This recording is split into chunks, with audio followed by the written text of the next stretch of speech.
Imagine this. You spent countless decades climbing a mountain step after step, year after year, creating success, gaining respect, and building a life. You overcame the challenges, triumphed over the troubles, and demonstrated devotion when others couldn't see your vision. And somewhere, probably around midlife, maybe 40, maybe a little before or after, you finally catch a glimpse of the top.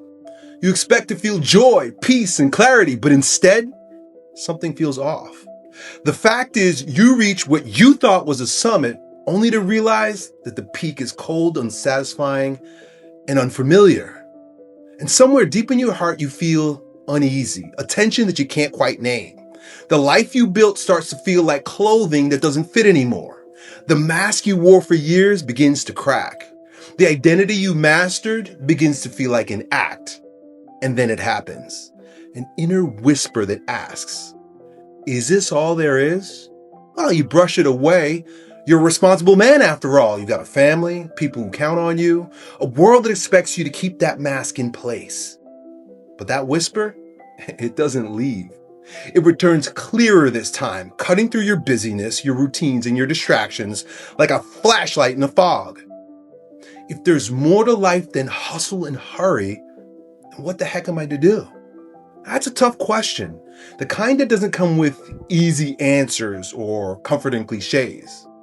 What if everything you accomplished, every title you earned, every role you mastered wasn't actually you? What if all of it was a preparation, a rehearsal for a life that hasn't yet begun? Carl Jung, Swiss psychologist, suggested something that most men will never hear. The first half of life isn't the real journey at all. It's the scaffolding, the building of the mask, the persona, the necessary illusion that lets you survive in the world. And if that's true, then the real work doesn't begin at 20 or 30 or even 40. It begins the moment the mask begins to crack. What most men believe is a midlife crisis is actually the beginning of a breakthrough, the first sign that the real journey is about to begin. Now, before we continue, I want to make you a simple promise. If you stay with me to the end of this video, you're going to see something about your life that you've never seen before. You're going to understand why the grit you built in the first half of life isn't working anymore. You're going to see why the success that once satisfied you now feels strangely empty. And most importantly, you'll discover that you're not alone. There's a universal pattern that explains exactly where you are right now. A pattern discovered by anthropologists, hidden in sacred scripture, and echoed in the lives of every great man. So my intention is simple. By the end of this video, you'll know exactly what God is doing in your life and exactly what you should do next so that you can thrive in the next chapter of your life. Because without a map, a vehicle, and a guide, most men either stay stuck in transition or die in quiet desperation.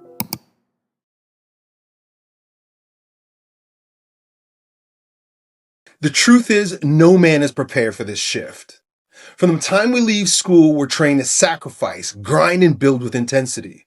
The world applauds the man who performs, the guy who provides and achieves, the man who makes shit happen through sheer force, the guy who carries the load without taking a rest. So we put the mask on early. And for me, it began in my early 20s. Marriage, family, and a growing business, all before most men even find their footing. And like every ambitious American young man, I embraced the hustle culture that the world so loves. I built my first business out of the back of a beat-up van, waking before dawn, driving across town to train clients in the rain, heat, or cold, whatever it took to put food on the table. Yeah, I'd come home tired, kiss my wife, and put my kids to bed. And then I'd stay up late at night editing YouTube videos. And the truth be told, for a long time, I loved it. You know that feeling. The satisfaction of knowing that you do what you gotta do. The pride of building with your bare hands and providing for your family. But underneath all the work and the momentum, there was a calling. Subtle, yet persistent. A desire for depth of soul, spiritual growth, the feeling of being whole. Maybe you felt that too. You want a life aligned with meaning, not just activity. Something deeper than success. And I didn't have the language for it then. But the mask was already beginning to crack.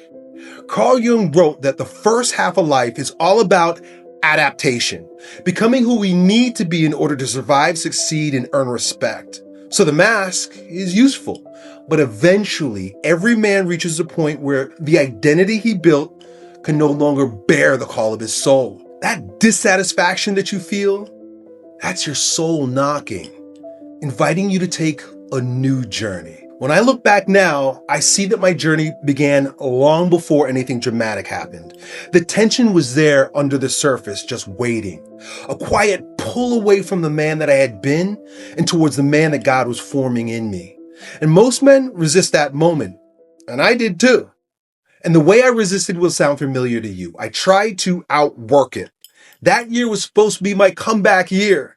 My business had begun to drift, and instead of listening to the deeper unrest inside me, I doubled down on what had always worked before. I launched nearly a dozen offers in a matter of months, throwing everything at the wall with the desperation of a man trying to revive something that had already served its season. So nothing worked. Every launch failed. So I tried even harder. I put every ounce of hope into one final offer, a last-ditch effort to save the business and save the identity that I had worked so hard to build. It was the biggest strikeout of my life. From the outside, it looked like everything was falling apart at once. Failed launches, thinning resources, responsibilities slipping through my fingers. But the numbers were not the real crisis. The collapse wasn't financial. It wasn't about the team I could no longer sustain or the property I wasn't sure I could keep. Those were just the visible ripples of an inner split. Every man has his version of this moment. For some, it's a slowing business. For others, a strained marriage, a health scare, a loss of purpose, or the quiet dread that they can't explain.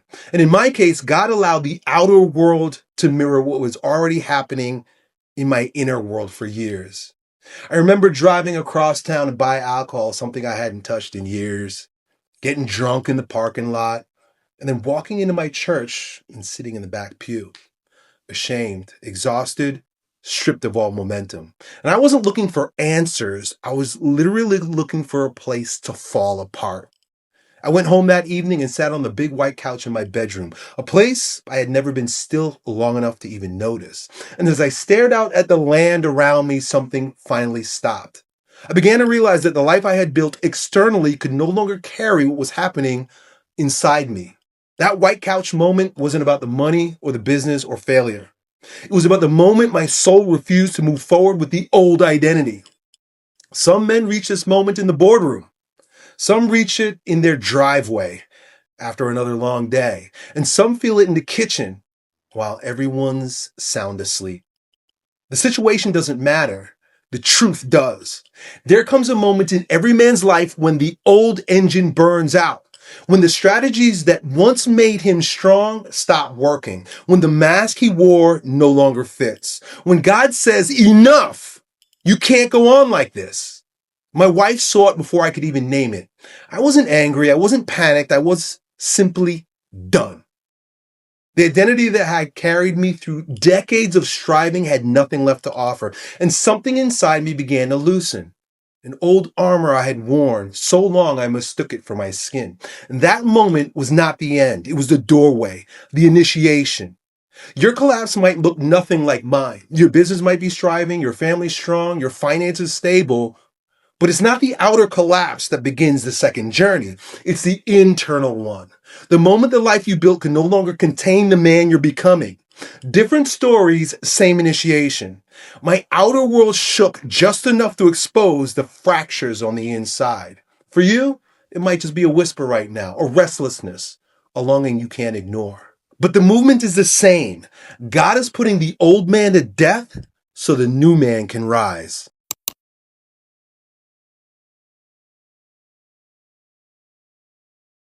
As my old identity was falling away, I began to see something that I had never noticed before. Something that explained not only my own collapse, but the quiet ache that I carried for years. The longing that you may be feeling right now. Because it wasn't just personal. This is cultural. There's a reason why I had no map, a reason why I had no elders to guide me, and a reason why the mask is all I knew. Somewhere along the line, the world that raised us stopped forming men. For thousands of years, every civilization had a way of shaping boys into men and men into elders. There were rites of passage, mentors, spiritual fathers, and sacred structures that oriented a man towards purpose, identity, and God. A man didn't enter the second half of his life alone. He was initiated into it. But in our time, those structures have disappeared. Fathers are pulled away by war, work, distraction, and disconnection. Communities grew fragmented, elders vanished. The church lost its role in forming masculinity. And schools trained us to perform, not to become. The culture around us replaced spiritual formation with productivity, performance, and personal ambition. We grew up learning how to build a life, but not how to grow a soul. So we became men of achievement, not men of depth. Men of responsibility, not men of clarity. Men who produce results, but can't make sense of the deeper shifts that are happening inside us. And it's not our fault. We were never initiated. Maybe you felt this too, the sense that something essential was missing from your formation, even though you did everything right. You built, you provided, you carried the load. But no one ever showed you how to cross the threshold into the deeper, wiser second half of life. No one taught you how to let the old identity die, and no one showed you what to do when the bones begin to crack and the soul begins to speak. So we did what every uninitiated man does. We figured it out on our own. We pushed, we pressed, we pretended not to feel the restlessness rising inside. We wore the mask without ever realizing that it wasn't ours. And when the inner collapse begins, the whisper just grows louder. The old tools fail, the deeper questions emerge, and we have no context for what's happening. No map, no vehicle, no guide. So of course you feel disoriented. Of course you feel like something was off and why the life you built no longer fits. There's nothing wrong with you. You're just trying to enter the second half of life with the tools from the first half. And no one ever taught you there's a difference. The real enemy is a world without masculine initiation, a culture that forgot how to guide men, a society that trained us to produce and perform, but not to surrender to God and be reborn. This world starves your soul. It leaves you jacked on the outside, but on the inside, we're lost. It teaches you how to climb the first mountain, but gives you no guidance for the second. So if a part of you feels resistant to guidance, if you struggle to trust elders, if you instinctively try to figure out everything alone, that instinct didn't come from you. It came from the world you inherited, a world without meaning, mentors, or a method for masculine initiation. So you're not crazy or broken. You're simply standing where countless men now stand, on the threshold of a journey that no one prepared you for. That was the moment I found myself in, standing in the quiet aftermath after everything I had built, feeling the old identity slip away, waiting for a deeper truth I couldn't name yet. And it was in that quiet, disoriented place after the collapse, after the voice of the culture fell silent, the real path began to reveal itself.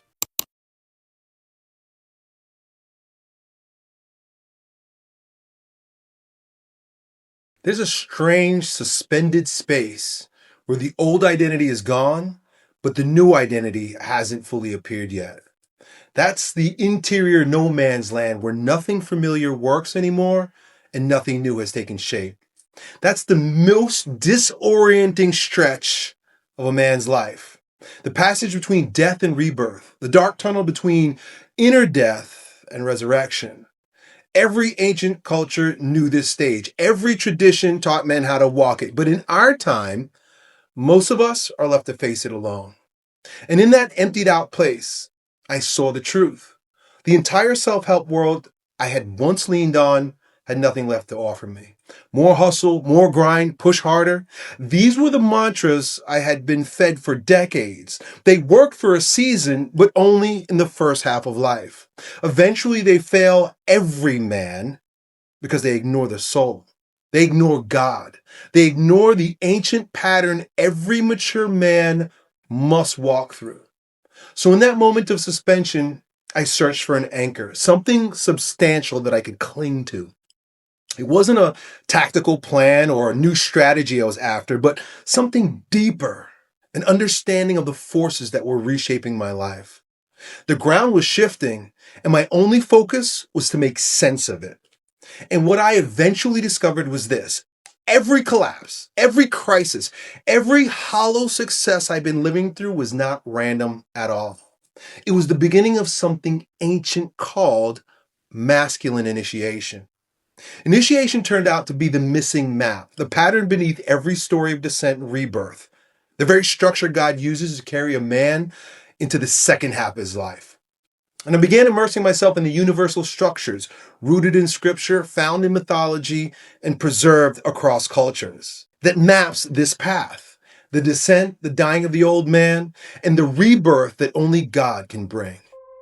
As I studied, the same patterns appeared everywhere.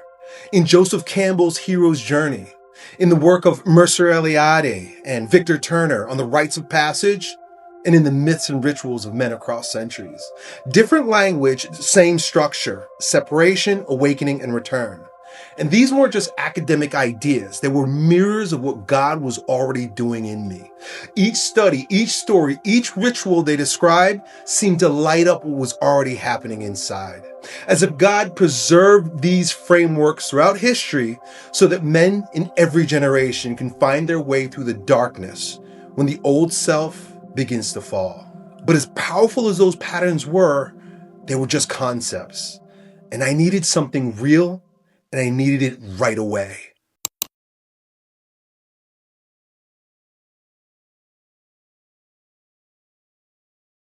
The final piece of the puzzle didn't come from mythology or anthropology alone. It came when I encountered the work of Robert Moore. Not because he had all the answers, but because he offered a bridge, a way of connecting the ancient patterns I had been studying with the growth of a man's soul.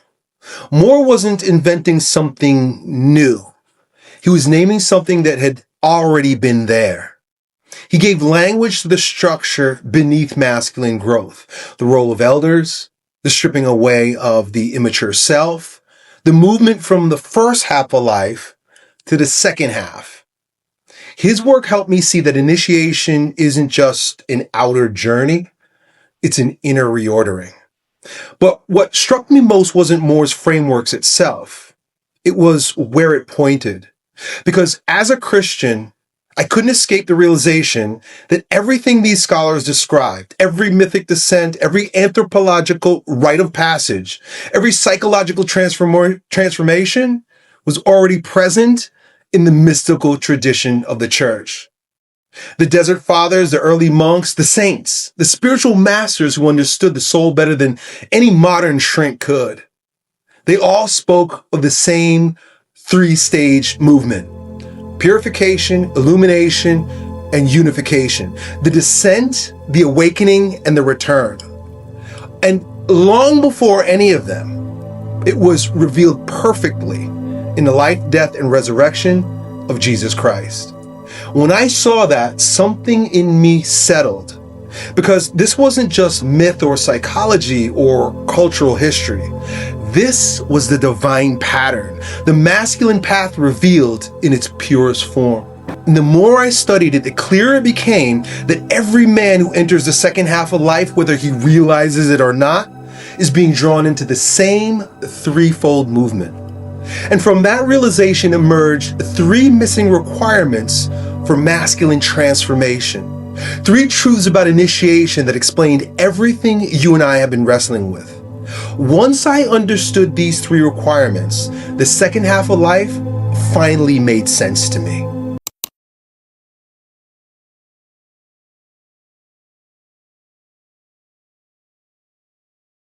To To understand what's happening at this turning point in a man's life, the early church taught something far deeper than self-improvement or personal development.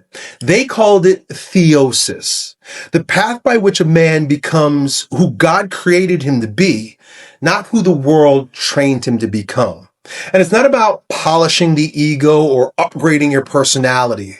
It's a radical reorientation of the soul, a returning to your true identity in Christ. Saint Athanasius said it plainly. God became man so that man can become like God, not in power or glory, but in likeness, in holiness, in clarity and purpose. And this journey always begins with an identity crisis, because when the old identity stops working, the soul begins to speak. The soul knows when a man has outgrown the life he built in the first half. It knows when it's time to descend and face what's been ignored or buried underneath. The wounds, the pride, the sorrow, the unconfessed sins.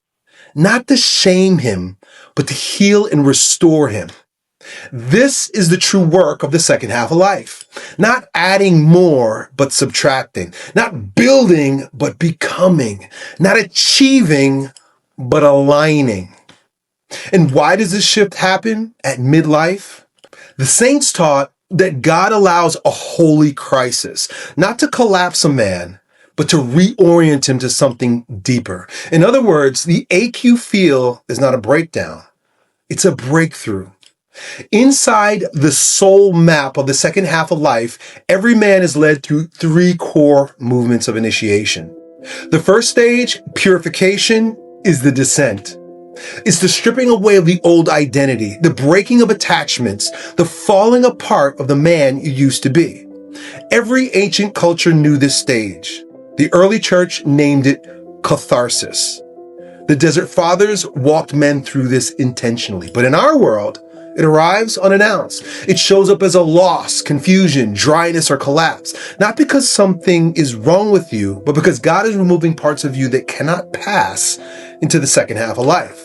The second stage, illumination, is the threshold, the awakening. It's when the fog begins to lift and you start seeing your life from God's perspective instead of your own. The early Christians called it photesis, enlightenment of the heart. Patterns start to make sense again. Old wounds reveal their meaning. Decisions become clearer. Strength returns not because you're pushing, but because you're aligning with the man that God is forming within you. And the third stage, union, is the return. The emergence of the new man, not the man society conditioned you to be, passive, agreeable, spiritually hollow, but the man God intended you to be. A man marked by peace, wisdom, conviction, and the quiet authority that comes from walking with God instead of striving alone. The early church called this theosis, participation in the life of God. This is the man you glimpse in your best moments, the man God has been shaping in your shadows your entire life. Once I began to see these 3 stages, purification, illumination, and unification, woven through scripture and the early church, something inside me clicked into place. It wasn't an aha moment in the modern self-help sense. It was deeper. It was a recognition. It felt like remembering something my soul had known all along. There was a night during that season when I was sitting alone with the Gospels, exhausted, emptied, undone, and I began tracing Christ's journey in a way I had never done before. His life, his death, his resurrection. And suddenly the entire structure of masculine transformation began to come into perfect focus. And that's when I saw that initiation isn't just a nice idea, it's the map, the only map for the second half of a man's life. And in that moment, everything made sense. Your restlessness, the dissatisfaction you feel, the hollowness, the ache, the loss of traction, it all makes sense. The strategies of the first half stopped working, not because you're weak, but because they were never designed for the second half. The hustle, the goals, the control, those are tools of survival, not transformation. When those tools stop working, it's not a sign of decline. It's the beginning of initiation. Initiation is totally different. Initiation is the path, the structure, the only reliable guide through the second half of life. It's the journey Christ himself walked. And the journey he invites every man to walk, the descent, the awakening, and the return. This is a moment a man realizes that nothing he built was wasted. Every victory, every failure, every collapse was arranging him for the threshold he's now standing on. Every ancient culture understood this. Every tradition preserved it, and every modern man longs for it, whether he knows it or not. This is why everything else you've tried has fallen short. Hustle fails, optimization fails, trying to man up fails, even therapy or coaching fail when they aren't integrated with the deeper arc of initiation. Because without initiation, there's no depth of the false self, no revelation of the true self, no emergence of the new man God is forming. That's why you feel stuck. That's why you feel split. And that's why you feel tired in a way that sleep can't fix. It's not that you're broken. It's because your midlife initiation has begun. When this truth landed for me, that Christ's pattern was the template, that initiation was the vehicle, that everything I was experiencing was part of the soul map, everything changed. I finally understood what God had been doing all along.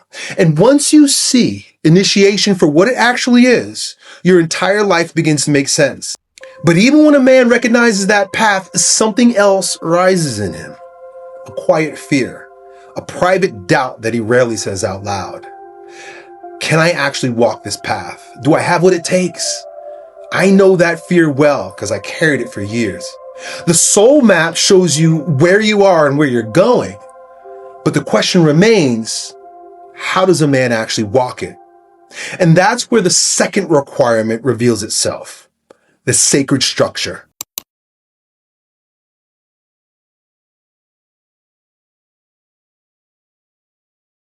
Initiation taught me the same thing it will teach you.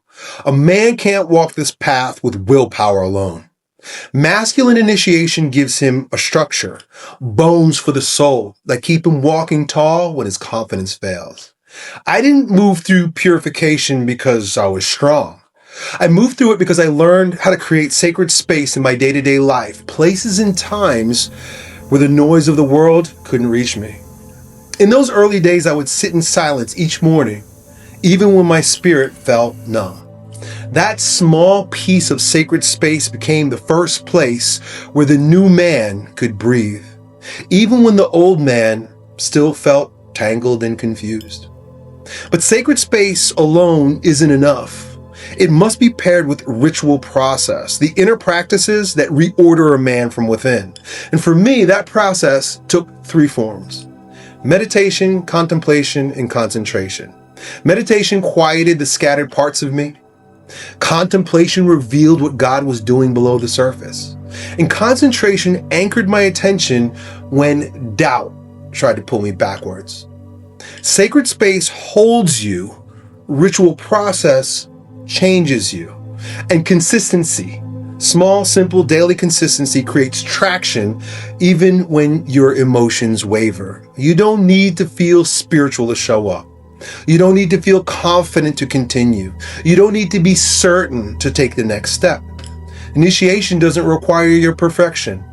It requires your presence. Over time, I began to see that the small rituals mattered more than the big breakthroughs. My early morning silence, the quiet conversations with God when no one else was around. Those were the places where my soul was slowly reordered. And what surprised me most was this: these practices work even when you don't feel like they're working. Because initiation changes a man from the inside out, often long before his mind understands what's happening. So if you doubt yourself right now, good. That means you're awake. But it doesn't mean that you can't walk this path. It means that you're ready to stop relying on the old strengths and begin relying on deeper structures. Ones that do not collapse under pressure. This is why men who begin this path start to feel something they haven't felt in years, a sense of inner peace, not from forcing themselves to be better, but from entering sacred space and practicing ritual consistently enough that the soul begins to respond. And yet, even when a man begins to feel this inner movement, a final fear still rises. A fear not about himself, but about the world around him. What if something outside me stops this? What if my responsibilities, my family, my time, my work, what if all that gets in the way? And that brings us to the third truth, the one that resolves the problems that derail your deeper calling, the soul guide.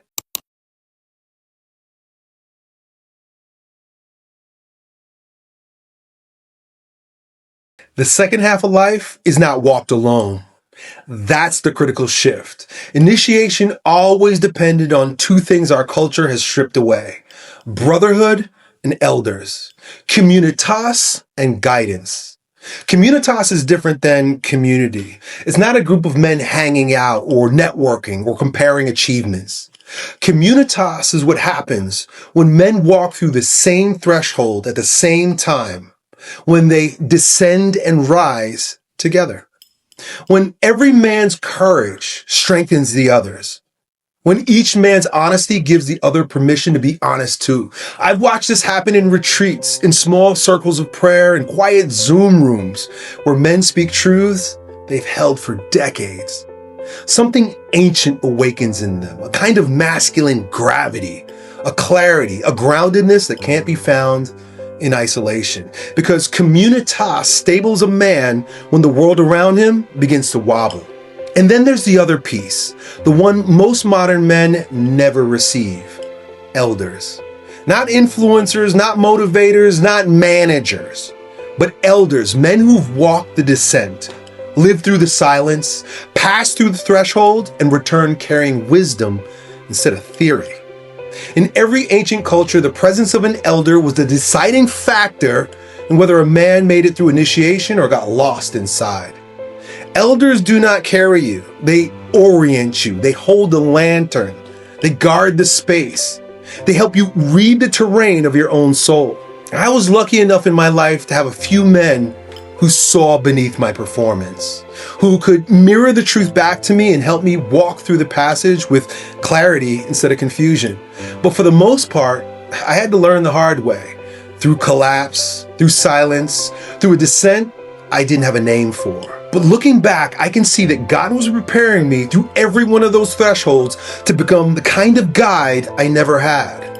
Not a perfect man, but a man tested by fire, tempered by loss, and humbled enough to listen. And that is why nothing outside of you, not age, not time, not family, not pressure, not work, can stop this path. Because initiation is not sustained by your willpower. It is sustained by the structures around you: sacred space, communitas, and elder guidance. When a man has those three things, the storms of life do not derail him. They deepen him. The responsibilities of life don't pull him away.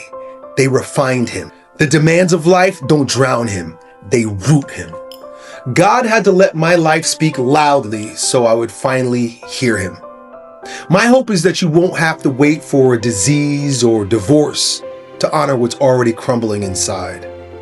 And this is where our paths meet. Because the role of a soul guide is not to control a man's journey, but to walk beside him as he crosses the threshold, to help him see what he can't see alone, and help him become the man that he already senses God is calling him to be. And that's why before we go any further, the next most important step is a conversation, a space where you can bring your questions, your wounds, your confusion, your hopes, and be met by someone who understands the terrain you're walking.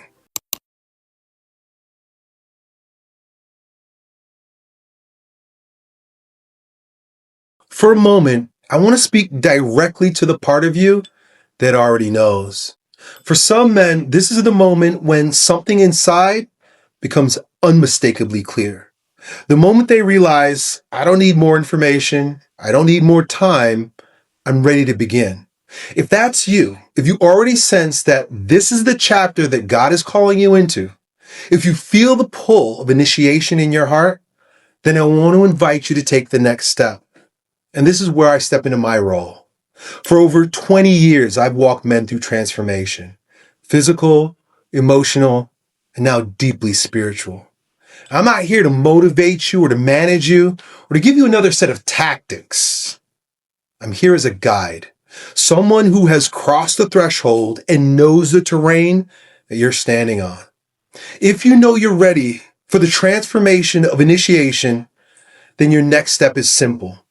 Book a soul guidance session with me, a private initiation conversation, a space where you can slow down, name what's dying, identify what's rising, and map the path of your second half. This session is not a sales pitch. It's the beginning of your initiation. The first time in a long time that someone sits with you, listens deeply, and reflects the truth of your life back to you, without judgment, without confusion. And if during that conversation it becomes clear that we're meant to walk further together, I'll show you what that looks like. But if not, you'll leave with clarity you didn't have before. Either way, you win. So if you're already feeling the pull, if you're tired of carrying this alone, if you know you're standing at the threshold, don't wait until the end of this video. Schedule your session now.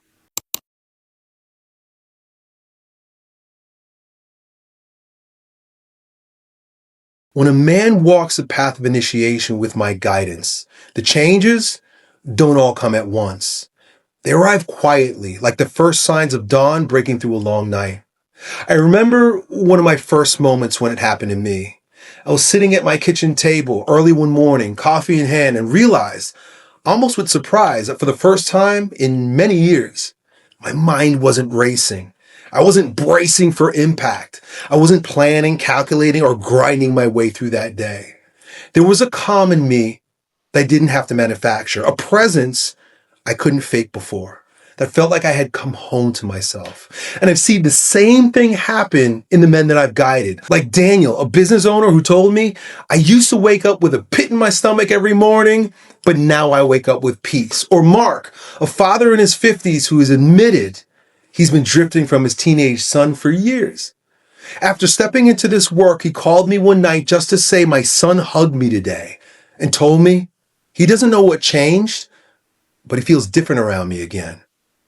That's what begins to happen. It's not force, it's not effort, it's alignment. Your marriage will shift too. A man named John once told me, my wife keeps looking at me differently. She says I'm calmer, and she trusts me again. There's something about a grounded man that changes the atmosphere of his home, softens your presence, steadies your leadership. You start listening instead of reacting, guiding instead of managing. The chaos settles because you settle. And then there's the clarity. I remember feeling it myself, the way decisions suddenly felt lighter, cleaner, simpler. The internal fog lifted, the noise quieted, and one by one, the things that had felt overwhelming began to fall into place. I watched something similar happen to a man named Christopher, a high-level executive who came to me burnt out and spiritually dry. He told me for the first time in a decade, I know exactly what God is asking of me, and I'm not afraid. Your work changes too. Not in the hustle-driven way that the world sells you, but in the way of a man who operates from purpose instead of pressure. One of my clients said, my business didn't change. I changed. And because of that, everything around me feels different. That's the pattern. It's never just the external world that rearranges itself. It's the man himself. And perhaps the most unexpected shift is spiritual. For me, it was like my prayer life finally had oxygen again. God wasn't distant. He wasn't just a concept. He was present, speaking, guiding, forming me daily. Men tell me the same thing all the time. I can finally hear God's voice again. I feel like I've returned to the man that I was meant to be. I feel whole. And these aren't exaggerations.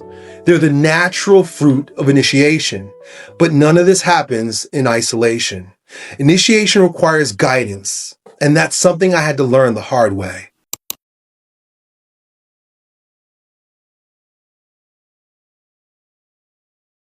The man you sense inside yourself, the grounded, wise, spiritually anchored man you get glimpses of in your best moments, he doesn't emerge through willpower. He emerges through guidance.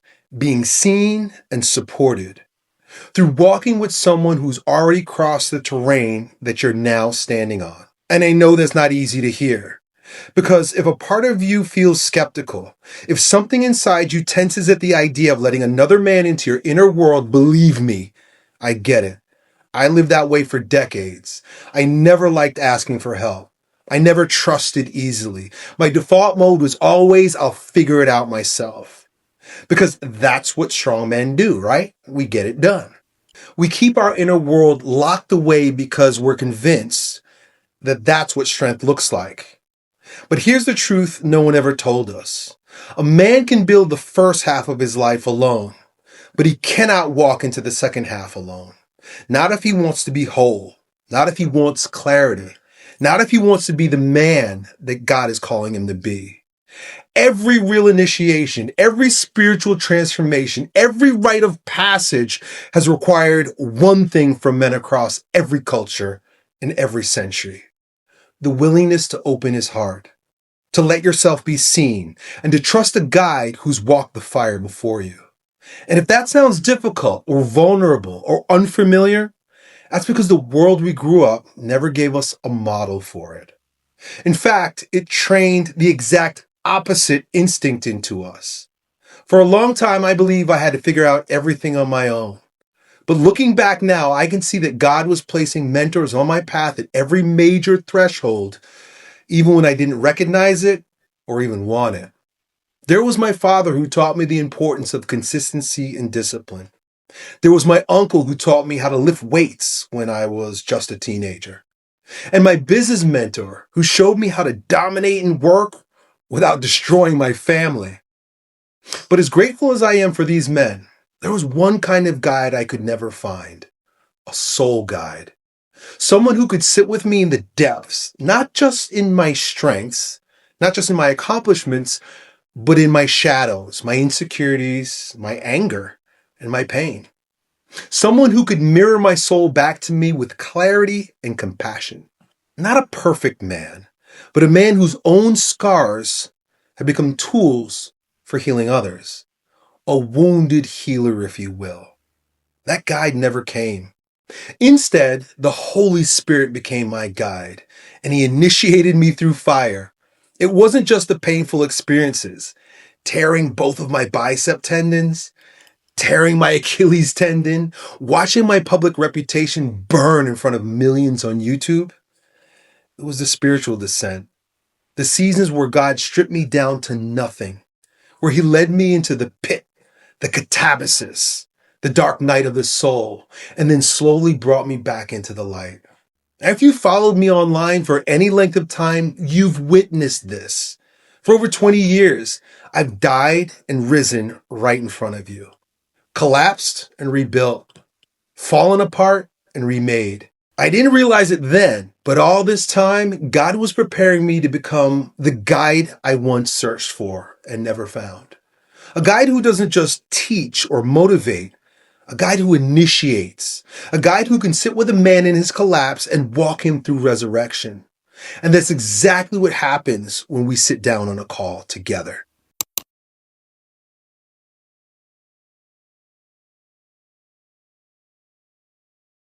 So listen, when we sit together in our soul guidance session, we're not trying to figure out what's happening to you. We already know. You wouldn't be here if you weren't in initiation. You wouldn't be listening to me if God hadn't already begun to strip away the old identity and prepare you for the emergence of the new one. The confusion, the restlessness, the sense that something in you is dying while something else is waking up. These are the unmistakable signs of a man who's already crossed the threshold. So the purpose of our conversation isn't to diagnose you. It's to help you understand the path you've already been placed on. The first thing we're going to do is open up a space where you can finally make sense of what God is doing in your life. Because when initiation begins, the outer world looks like it's falling apart, and the inner world feels unfamiliar. The old motivations fade, the old certainties dissolve, old strategies lose their power. It can feel like you're losing control of your own life. But there's a deeper truth beneath it all. You're being reshaped. We're going to put language around what your soul already knows. Then we'll walk through the stages of the initiatory journey. We'll give you a map. When a man enters initiation without a map, everything feels chaotic. But once he sees the terrain, purification, illumination, unification, everything makes sense. You'll finally understand why your desires have shifted, why your ambitions no longer satisfy you, and why the old identity feels too small, and why God is drawing you inward. Now, this isn't theory to me, and it won't be theory to you. It's a living, breathing process happening in real time, in your real life. But there's something important I want you to understand about this call. This is a paid session because it's not a sales pitch. It's not a funnel or a trick to get you on the phone so I can push you into something else. That entire model belongs to the first half of life. This call is sacred space, set aside entirely for you. My intention is not to sell you anything. My intention is to serve you deeply and to listen to you and help you discern what God is doing in your life right now. If you've ever been on a call where the other person wasn't really listening, where everything felt like a setup, you'll notice instantly that this is the opposite. When you book this session, you're stepping into a conversation devoted wholly to your transformation. I'm not here to pitch you. I'm here to walk with you, to offer the same guidance I needed when I was sitting on that white couch, staring out over my land, wondering what God was doing in my life. You deserve a space like that. 90 minutes where you're not being sold, pressured, or rushed, where you're truly seen. Now, if during our conversation it becomes clear that we're a strong fit for deeper work, if you feel called to continue the journey together with me, then I may share ways we can continue, but only if it feels aligned with where God is leading you. And if it isn't right, that's perfectly fine. The call itself is enough to reorient your entire direction. It's a conversation that marks a turning point, a moment where you stop resisting the transformation and start walking consciously with it. So if something in you feels a quiet yes rising as you hear this, then you already know soul guidance is for you.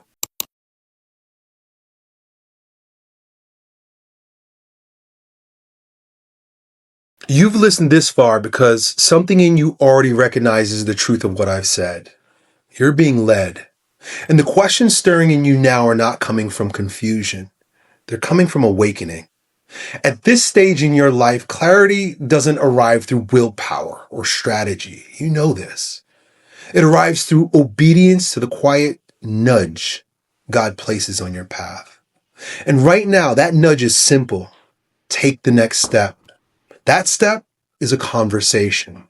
A soul guidance session is 90 minutes set aside for you to see clearly what God is doing in your life and what He's asking of you next. A space without pressure, performance, or expectation.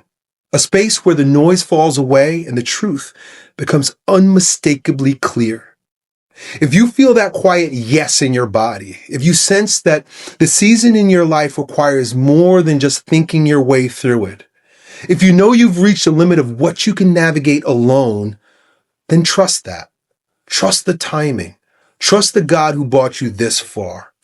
Click the button on this page and book your session. Take a deep breath, choose a time that works, and prepare your heart. Come ready not for advice or tactics, but revelation. Whether we continue our work together or not, the call itself will give you what you need for this moment on your path. It will mark the beginning of your next chapter, but it begins with your yes. So when you're ready, I'll meet you on the inside.